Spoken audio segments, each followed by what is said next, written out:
lamdamasiki apun basaktam kaihandana thamna bahotnabada Thawaina Ponthapi Kraba Athobatara Nipan Gining Sting Thoram, the Great June Uprising Unity Day, Chahi Asigi Oinasu, Athobasigi Yata from Oikiba, Kekrupat Pangtok Nabasem Sakre.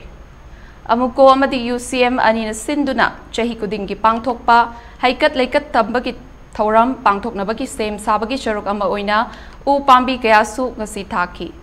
Same Sakiba Duga Marilenana, UCM gi President. Joy Center Kontok Zamda Fungdok Kibada, How Kiba Ing Sok Lisingani Subna Amada, Apun Bagi Saktam Kaiba Roy Haiba, Miamgi Ihoda, Tawaina Ponthapi Kraba, Athobasingi Kubamda Hikat Lekat Tamduna, Jahi Kudingi Pangtok Duna Laki.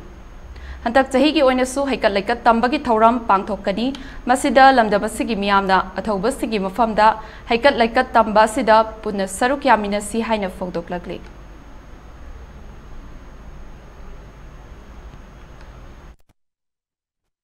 Kaibi aroi haina miyamgi ho amalai haibadi nongmai kapagi lamkhai ase mapan naidana salaragani haiba wafum asila kodigi miyamgi ho amalaki miyamgi ho aduda manipur gi apun basaktam kaibi aroi manipur apun basaktam de singnar ko kudingi mayukta leigini haina nyoi time pana thawaina pontha pikhrab matungda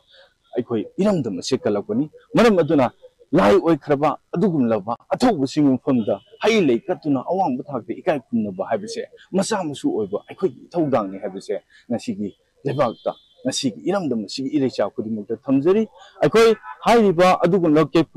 ke kurfa ki life len ase seng loba life len asida sida aikoi hai lei katna nabagi thawang punamuk loijare hairiba ke kurfa hairiba mafum ase athobu sing ne yata khiba seng loba lamdam seng loba mafum ke kurfa ta aikoi lei katuna hai lei katuna ikai kunna haise aikoi gi thaudang oigidamni haina aikoi ngasi gi miyam da thamjage